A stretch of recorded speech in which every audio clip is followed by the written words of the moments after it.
El 29 de noviembre de 1987, el mundo de la música mexicana perdió a un talento increíblemente respetado, Víctor Iturbe. Es un gran cantante y compositor que ha estado en la industria de la música toda su vida. Su repentina partida ha dejado una profunda fascinación en el corazón de los fanáticos. Tras recibir la triste noticia, los fans y compañeros de Víctor Iturbe realizaron un solemne funeral para recordar y compartir su dolor. Quienes lo amaban se reunieron en una funeraria en el Estado de México para compartir el dolor por su pérdida y ofrecer las condolencias a su familia. El funeral se llevó a cabo en un ambiente solemne.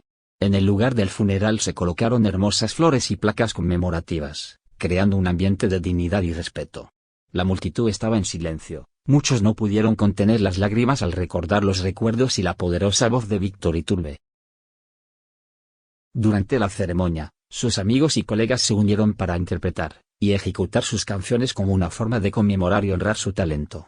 Dulces melodías y letras profundas crearon un espacio emocional, haciendo que los fans no pudieran contener sus profundas emociones.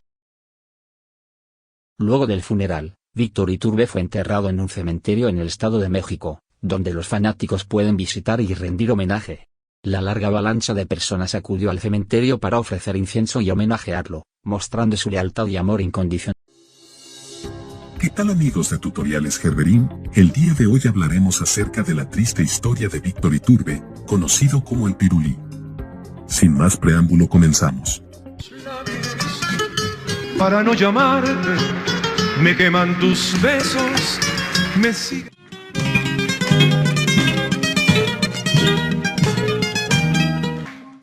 Ódiame por piedad, yo te lo pido. Ódiame. Soy ese vicio de tu piel que no te puedes desprender. Soy lo prohibido. Víctor creció escuchando en la radio a los boleristas de la época, aprendiendo las canciones y también a tocar la guitarra. Bastaría con abrazarte y conversar tanta vida yo te di. De niño montaba los caballos parejeros de su padre y se dedicaba a la charrería, gusto que rescató más tarde al adquirir su propio rancho y al organizar diversos eventos con los charros de Puerto Vallarta, su ciudad de adopción y donde inició su carrera. Siendo aún muy joven emigró de San Luis primero a la Ciudad de México, donde tuvo un trabajo de oficina que lo hacía sentirse infeliz, y posteriormente llegó a Acapulco, donde laboró en un parque acuático, encontrando que le daba mayor felicidad caracterizarse como payaso y participar en espectáculos que hicieran reír a los niños. Fue en ese entonces que adquirió el mote que lo seguiría toda su vida.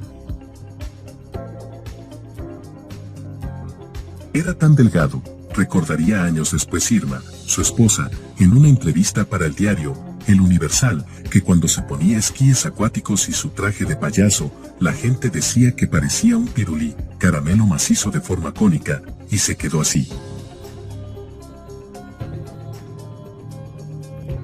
Víctor conoció a Irma en 1962 y el enamoramiento entre ambos fue instantáneo. Me conquistó con su facilidad para hacerme reír y porque era muy romántico.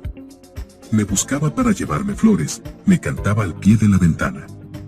Mis papás como que no estaban muy de acuerdo, porque decían, ¿quién es este muchacho, que no tiene oficio ni beneficio? Pero finalmente una serie de circunstancias sirvieron para cambiar la opinión de sus futuros suegros y llevarla al altar. Un accidente laboral le provocó una lesión en la columna, que tuvo secuelas permanentes, y Víctor fue intervenido en el hospital. Irma estuvo siempre ahí con él y finalmente sus padres acabaron por aceptarlo, y la pareja se casó en 1963. En ese entonces también ocurrió algo más. Como ya no quería trabajar en el parque acuático, Víctor convenció a su esposa de trasladarse con él a la localidad de Puerto Vallarta, en Jalisco, que en aquel entonces no era el paraíso turístico que es actualmente, sino que se trataba de un pueblo más bien escondido, un secreto bien resguardado por sus visitantes, como Elizabeth Taylor y Richard Burton, quienes compraron ahí una casa después del rodaje de la película La Noche de la Iguana. Y ninguno imaginaba que sería en este destino que cambiaría su vida para siempre. Estrellato fortuito. El trabajo que Víctor consiguió en Puerto Vallarta fue como gerente de turno en el Hotel Posada Vallarta, uno de los pocos que había en ese entonces en la zona. Fue ahí que el dueño del hotel, al enterarse de que cantaba como aficionado en reuniones, lo invitó a hacerlo en el bar del lugar. De este modo, Víctor comenzó a montar un pequeño espectáculo para adultos, interpretaba canciones románticas que eran estándares de la época, composiciones de Agustín Lara y María Greber, boleros y baladas que había aprendido a cantar en su juventud y que eran del gusto de los turistas y huéspedes que llegaban los fines de semana. Que llegara a querer. Pronto se corrió la voz y empezaron a reservar habitaciones o llegaban huéspedes de otros hoteles para oírlo cantar. Quiera evitar. El primer disco de El Pirulí, titulado Noches en el Posada Vallarta, se editó en 1965 y fue un producto especial encargado y patrocinado en su totalidad por el entonces dueño del Hotel Posada Vallarta, quien a través de este disco buscaba promover su establecimiento y dar un regalo especial a sus huéspedes. De esta producción especial hubo un excedente que se envió a Casa Lemus, distribuidora de discos en Guadalajara, que empezó a venderlo al público obteniendo gran demanda. La primera canción que lo hizo famoso fue Confidencias de Amor.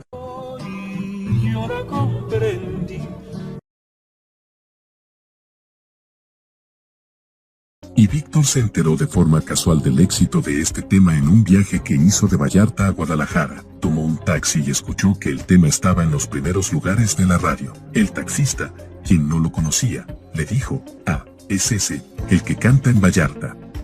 Víctor, asombrado y emocionado, llamó a su esposa, quien estaba embarazada de su primera hija, para contarle. No daba crédito, recordó Irma años más tarde. Ser feliz, que me ibas a olvidar, porque tú eras. Para él, cantar era un sueño, no pensaba que fuera a tener una carrera con eso. Pero de pronto eso mismo fue lo que sucedió. Víctor comenzó a sonar en la radio, a recibir invitaciones para cantar en la televisión y en centros nocturnos de la capital. Fue por ello que la pareja decidió dejar Puerto Vallarta, aunque después comprarían un amplio rancho de 21 hectáreas en el lugar al que llamaron El Jilguero. Una vez en la Ciudad de México, nació su hijo, Víctor Manuel, en 1968 y su carrera comenzó a despegar, cantando temas clásicos acompañado por el célebre requintista Chamín Correa y también temas escritos especialmente para él, como Felicidad, de Armando Manzanero, y el más famoso, Verónica, de Carlos Blanco, con el que dio la vuelta al mundo y que, se dijo en el año de su lanzamiento, podría estar dedicado en secreto a Verónica Castro, quien en aquel entonces comenzaba a destacar en televisión y con quien se dijo tuvo una relación, aunque nunca se ha comprobado, fue algo meramente platónico. Quiero tus ojos mirar. Un sueño hecho realidad, volar. Por otro lado, algo que logró fue hacer realidad su sueño de volar. Desde muy niño estaba obsesionado con los cielos y alguna vez tuvo la idea de ser piloto comercial, pero los estudios eran caros y no podía costearlos. Sin embargo, en cuanto empezó a ganar dinero, Víctor decidió que emprendería el vuelo.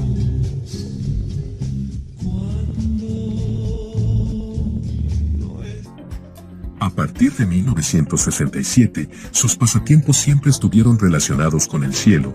Voló aviones a control remoto, subió a los planeadores e hizo hang gliding, estudió, tomó cursos y finalmente se compró y piloteó una avioneta Cessna, por lo que, hacia 1983, en un impulso, se compró un globo aerostático. En estas aventuras por los aires siempre estuvo acompañado de su íntimo amigo Manuel Santos, a quien conocía desde su juventud en Guadalajara y quien era su cómplice en todo lo relacionado con las nubes, hasta que sucedió algo que lo hizo poner los pies en la tierra de modo definitivo. Víctor dejó esta obsesión por volar cuando estuvo a punto de perder la vida en su globo, al chocar contra un cable de alta tensión durante un vuelo en el estado de Morelos. Víctor salió ileso, pero su inseparable amigo Manuel murió. Y esta tragedia lo estremeció. En esta aventura también los acompañaba el cantante Enrique Guzmán, quien era muy amigo de Víctor y con frecuencia jugaban póker.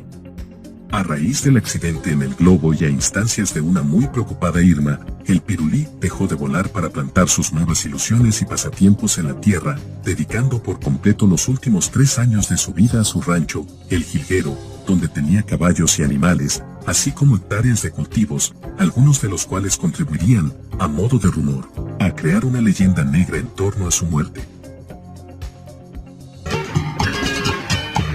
Que vuelvas tan solo una vez, pero que vuelvas.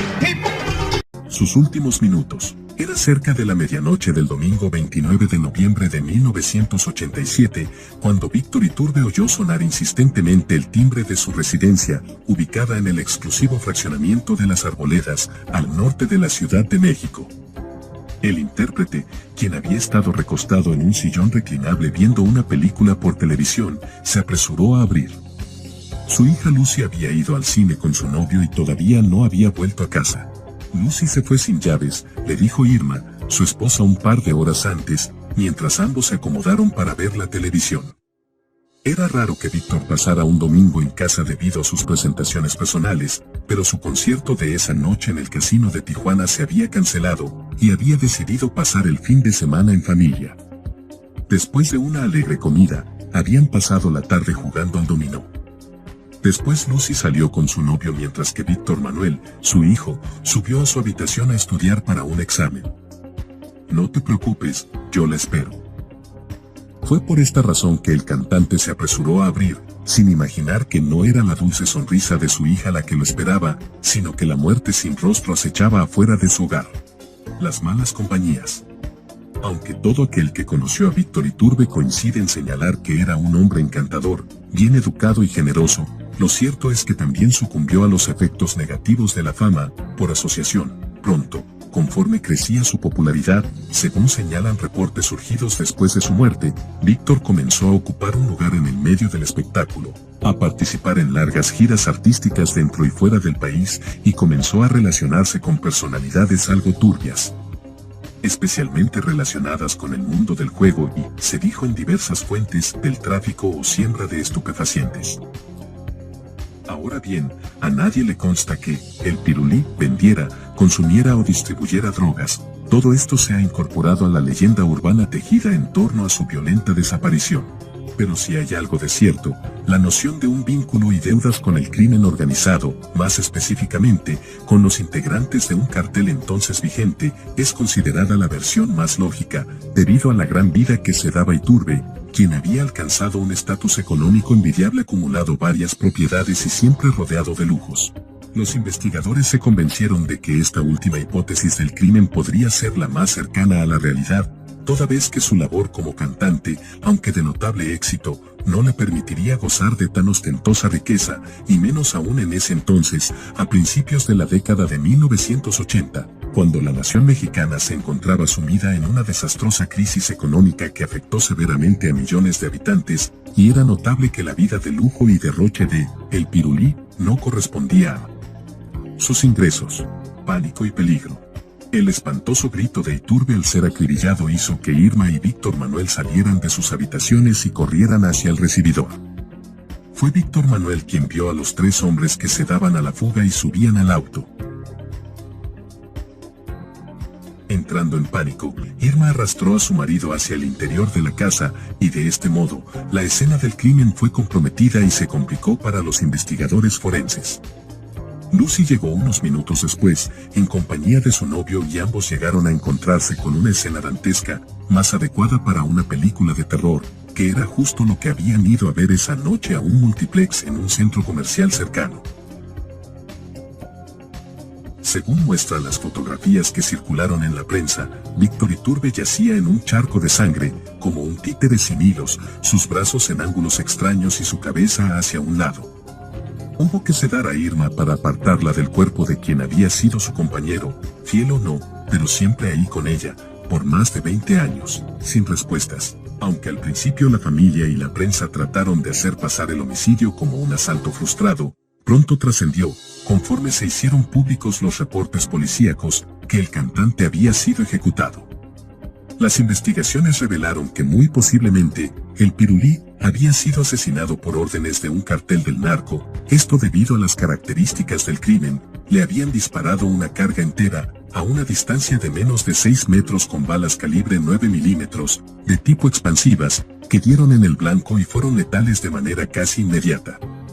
En 1999 el asesinato del famoso conductor de televisión Paco Stanley sería equiparado a esta muerte y también quedaría por años en un limbo de suposiciones y pistas sin resolver. En el mundo artístico corrió como reguero de pólvora la noticia y hubo un shock generalizado.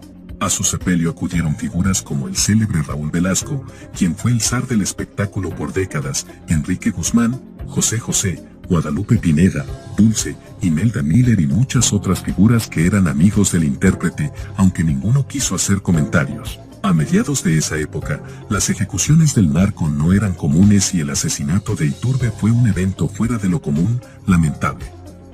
El crimen, hasta la fecha, sigue sin resolverse. La familia dejó la residencia, que eventualmente se vendió y después fue demolida para hacer espacio a un campo de golf. El mito de El Pirulí sigue vigente, especialmente entre los amantes de la música romántica, quienes recuerdan esas canciones que hicieron suspirar a una generación entera y quedan como el legado de un hombre de sonrisa franca, que nunca imaginó que un error de juicio en sus amistades le costaría la vida de un modo tan macabro y tan drástico. Aunque su lugar en la cultura popular mexicana, nadie, ni siquiera el olvido, le pudo quitar.